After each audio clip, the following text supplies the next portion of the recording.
Ahoj, vítejte u mého dalšího videa a v tomto videu se podíváme na uniklé obrázky a specifikace nového Nexus tabletu Google Nexus 10, který má být tedy bratříček a větší bratříček Google Nexusu 7 a jak už název napovídá, bude se jednat tedy o 10palcový tablet, konkrétně a přesně to bude tedy úhlopříčka 10,1 palce, což známe třeba ze Samsung tabletů.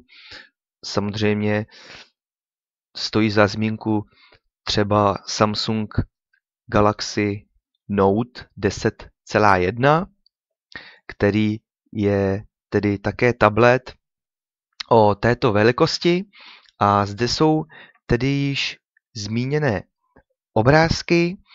Můžete si všimnout, že zde a zde to jsou tedy reproduktory stereo a vidíte tedy jasnou podobnost se Samsungem, jelikož například právě zmíněný Samsung Galaxy Note 10.1 má tyto reproduktory stejně umístěné, takže se můžeme tedy přesvědčit o jisté podobnosti právě ze Samsung tablety. A teď již tedy zpátky k tomuto zařízení.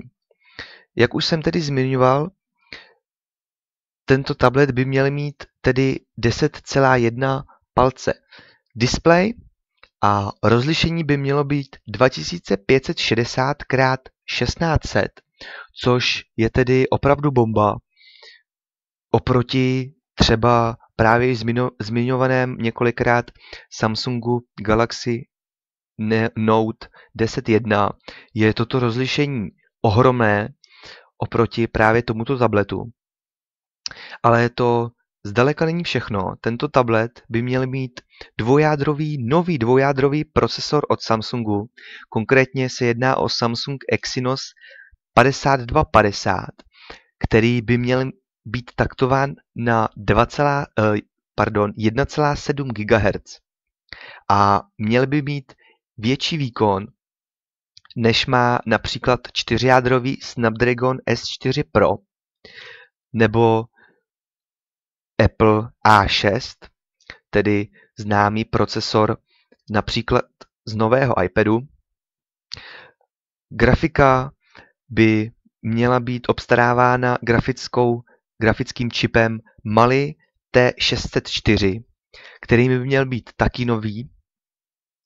A celému tomu systému by měly sloužit i 2 GB RAM paměti, což si myslím, že je dobrá hodnota. Interní paměť 16 GB taky neurazí. Dále 5 megapixelový fotoaparát, na který se můžeme podívat nyní, když se podíváme na další obrázek. Zde tedy vidíte záda onoho přístroje, samozřejmě nápis Nexus, pod tím Samsung, takže vidíte, kdo má tento tablet na svědomí a můžete tedy spatřit logo Samsung a jak jsem již říkal, podobnost s tablety Samsung je jistě vidět. Tedy 5 megapixelový fotoaparát, autofokus, LED dioda a tento tablet by měl být samozřejmě již s novým operačním systémem Android, novou verzí, konkrétně verzí 4.2, která by měla být ještě Jelly Bean, protože těch změn nebude mnoho, ale i tak potěší tedy nejnovější verze. Takže to by bylo takový krátký pohled na uniklé informace od tohoto tabletu. Můžeme se tedy těšit na představení a myslím si, že tento tablet určitě bude mít co říct, jelikož přítomný nový vylepšený dual-core procesor, který by měl mít větší výkon než čtyřjádrové kousky, je opravdu něco neskutečného a velice se na tento tablet těším, takže uvidíme u představení.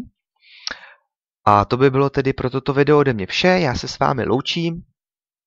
Pokud se vám video líbilo, samozřejmě nezapomeňte olajkovat, okomentovat, Budu rád za veškeré dotazy, připomínky a můžete také kouknout na můj Facebook, který mám v popisku videa.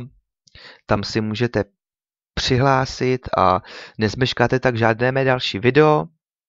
Mám také internetovou stránku, kterou hodlám upravovat, je tedy v začátcích, takže neočekávejte žádný velký a rozsáhlý obsah, ale jistě budou nové věci přibývat i tam a to by bylo tedy ode mě už opravdu vše. Já se s vámi loučím a budu se těšit u dalších videí.